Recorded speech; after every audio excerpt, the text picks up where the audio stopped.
Welcome to Hope Blooms, a podcast from the Early Pregnancy Loss Association. At EPLA, we seek to support women and families suffering early pregnancy loss by providing resources, education, and community. It is our vision that no one suffers miscarriage alone. In 2019, EPLA hosted Nancy Kingma for a community outreach event focusing on grief. A nurse and therapist, Nancy serves as a great resource for addressing pregnancy loss.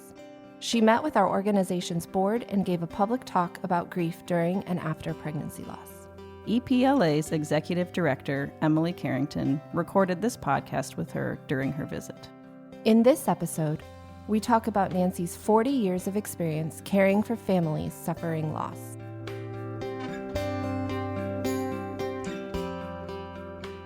Hello, and welcome to the Hope Blooms podcast, a production of the Early Pregnancy Loss Association.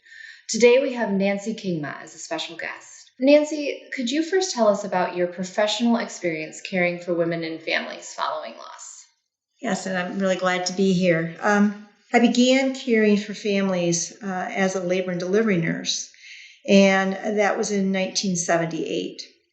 And at that time, there was really not anything for families who had experienced the loss of a baby. In 1983 was when I began to really realize what a lack of care there was. And at that time, I had cared for a woman and her husband all day, had done a delivery, beautiful little girl, and at the delivery noticed that there was something wrong with baby and called in a specialist. Baby was brought to the nursery later on, went to the neonatal intensive care, and about 3 days later died. And this mother came back to me and sat with me for probably about 3 hours, asking me what I had noticed, why I had called that specialist in. Was there something I had missed? Was there something more I could have done? And walking alongside that couple was really the beginning of what taught me about what needed to be done for families who had experienced loss. Mm-hmm. That was where I began to learn how couples at the beginning are very much in the same place and then can end up in very, very different places, which is normal because we all grieve very differently. And different isn't wrong, it's just different. And so it was such an amazing experience, a learning experience, an honor to be with them, that I really felt that this was something that I needed to continue to do, to learn about, to be alongside families, and just be supportive to them. Absolutely. So what led you sort of throughout your career into where you are now in this line of work? Well, as I said, I began with that family, and about that same time, a little bit before that, in 1981, the program Resolve Through Sharing began. And because I didn't have a lot of education in that area, went and became trained by them, and then came back to the hospital I was with at that time and attempted to implement many of those things. And they were very, very new in those days. Prior to that, many times moms would deliver, there would be no mementos created. The babies would be taken away. They would be buried before mom got out of the hospital. There would be no recognition of them as babies. It would be almost like, okay, move on, have another baby. Mm-hmm. Like that was going to fix it. And so it was a trying, I have to say, a learning experience, implementing many of the things that we had been taught by parents. And many times it would be the parents that would help us teach. And because they were the ones that were going to the physicians, and the physicians really felt they needed to listen to their customers. Mm-hmm. And so that was one way that we began to really change the environment in the hospital I was in at that time. Absolutely. That's wonderful. We've talked a little bit about you walking through these and as a nurse and being involved. And it sounds like there's you're involved with the medical and seeing what's happening, but you're also walking through these families. Can you talk a little bit more about your perspective of working as a nurse, as a medical professional, but also in these very emotional places, your perspective as a nurse following loss with these families? Well, I was a labor and delivery nurse for 20 years, and probably it was those last 5 years that I really became much more involved and became coordinating the program for perinatal loss along with being a labor and delivery nurse. And I found that what was so unbelievable, and what I've said already, is we have to listen to the families that we care for. We come out of nursing school with all the terminology and all the procedures and all the policies, and that's what we learn and that's what we implement. But so many times it doesn't include the humanism, the grief and loss. We've gotten much better in that. Now, in a lot of nursing schools, and I have taught in some nursing schools where we have talked about grief, perinatal loss, what happens after the death of a baby by miscarriage, stillbirth, newborn death. But in the days that I came out, we didn't learn that. Nothing was mentioned about that. It was just the medical procedures that we would do following a miscarriage or a stillbirth or whatever it was going to be. And so it's now adding that compassion, that caring, that validation that this was and will always be, for most families, this is a family member that we are caring for. Mm-hmm. And no matter how little this baby is, whether this is a 5-week baby or whether this is a 25-week baby, or whether this is a full term, or whether this is a baby that lives a certain number of days in the neonatal unit and then dies. It is caring for them in the way that we would care for a family member who was 10, 12, 30, 50, 80 years old. Absolutely. Absolutely. So since then, you are now working as a licensed therapist. Mm-hmm. How has your perspective, how is that different working with families now in your new position? How has that changed? It was almost like a sliding transition because I was a nurse and a therapist at the same time. So from my labor and delivery days, then I became a coordinator in bereavement services. And what that meant was that I was the nurse who cared for the families, who set up the programs, who trained the nurses, the doctors, the social workers with caring for families who'd experienced loss. And so I continued to be educated, but also be educated by the families that I worked with. And so when I became a therapist, I remember people saying to me, well, you don't really think that people need to come to a therapist about pregnancy loss? And I said, well, they may, and not everyone does, but there may be a lot of people who do. And so as I slid out of that role of being the bereavement coordinator and more becoming a therapist, I found that so many families had experienced not only loss, but trauma. And the word that I want to use for that is helpless. How helpless did you feel when this was happening to you? And so often I found that families who'd experienced loss, and I had witnessed this as a labor and delivery nurse, so often when something would be happening in the room that we would be attempting to save mom or save baby, and watching the family members, the husband, the significant other in that room, the look on their face, or when we would be rushing mom off for emergency C-section to save baby, the things that we would be asking this woman to do and the look on her face.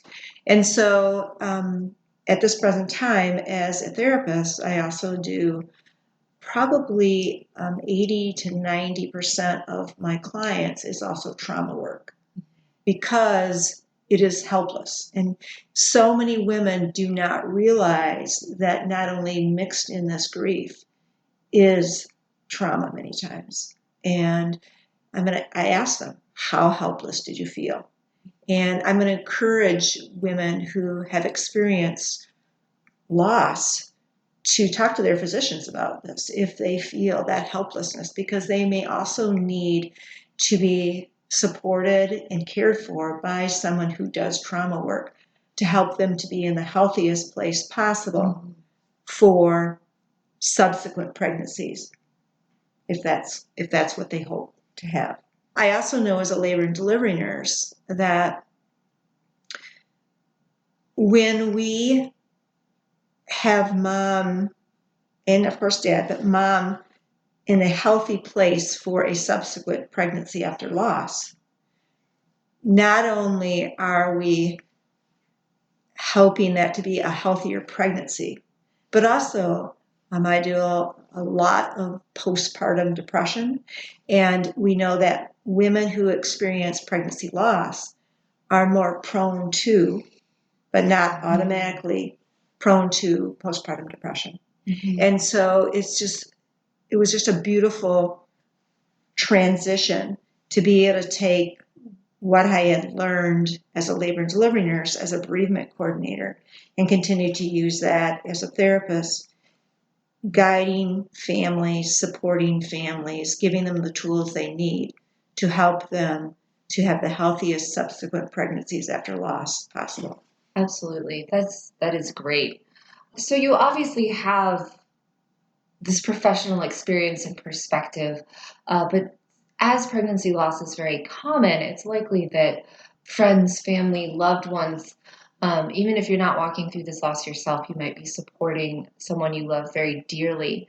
What is one way or a few ways that family and non-medical professionals can help support and come around parents in the days, weeks, and months and years following loss? Well, first, let me start with the professional. I think it's really important, especially in the OB area, for the nurse, the physician, and whoever else is caring for that family to be aware of if there has been previous loss, right?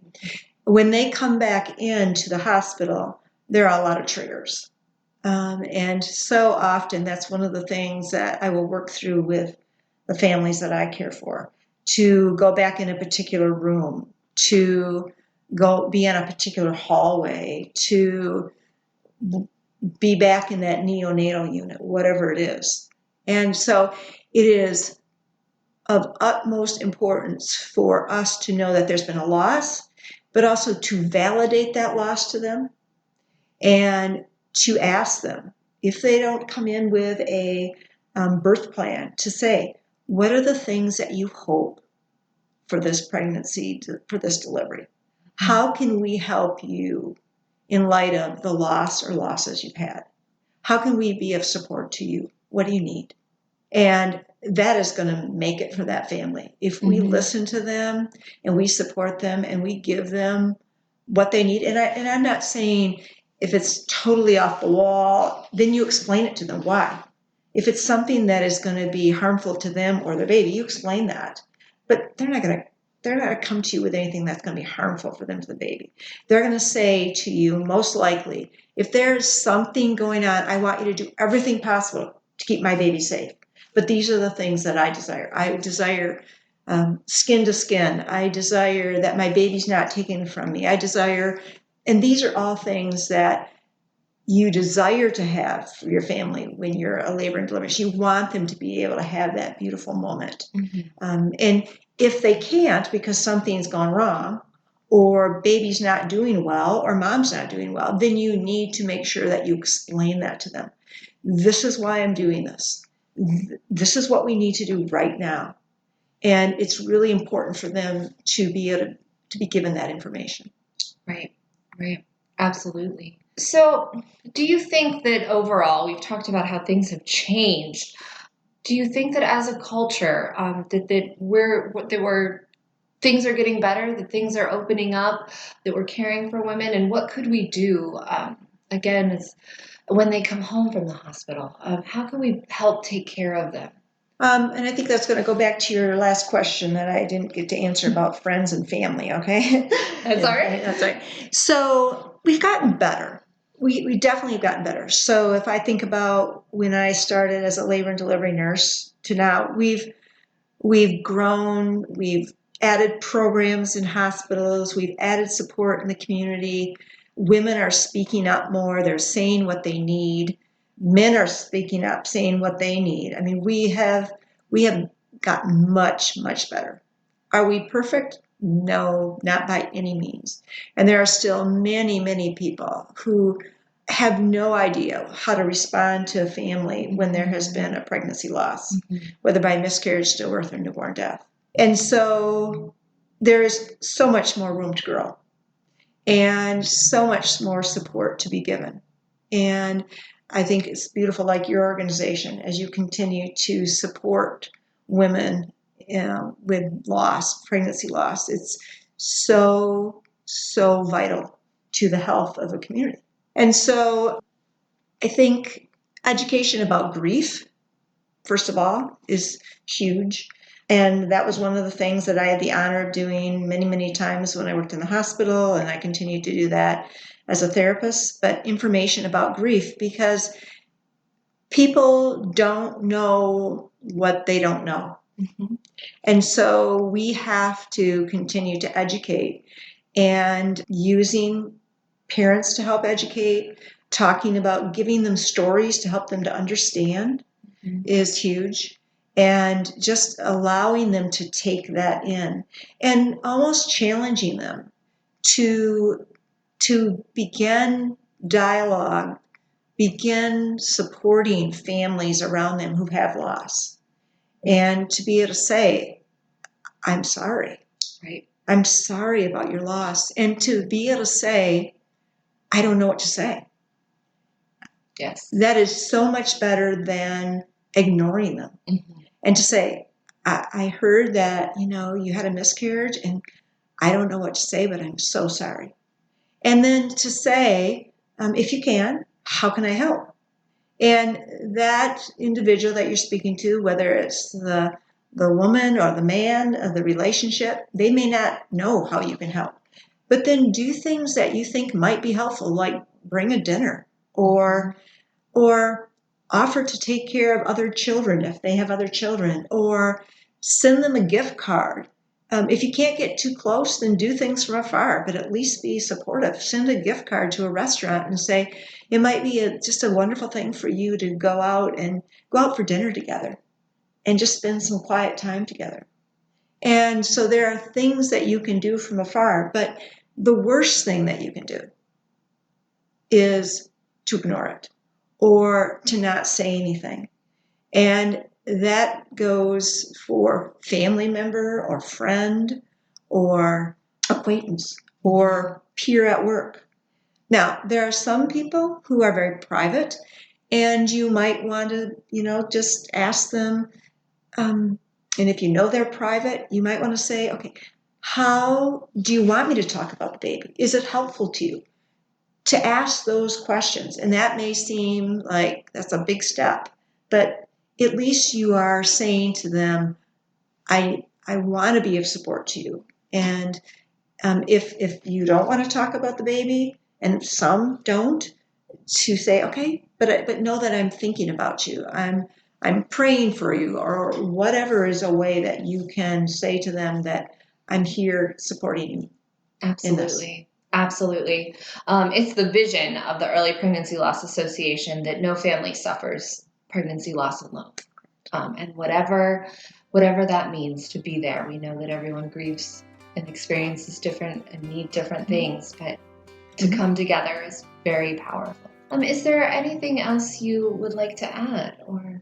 There's so much. Yes, I understand. Well, luckily, this will be a preview. We have 3 more segments coming in the coming weeks of talking about this grief. So we will have Nancy back to say a little more. Thank you for listening to Hope Blooms, a podcast from the Early Pregnancy Loss Association. To learn more about how we and you can support women suffering early pregnancy loss, visit our website at miscarriagecare.com or find us on Facebook, Instagram, and Twitter. Thank you for listening.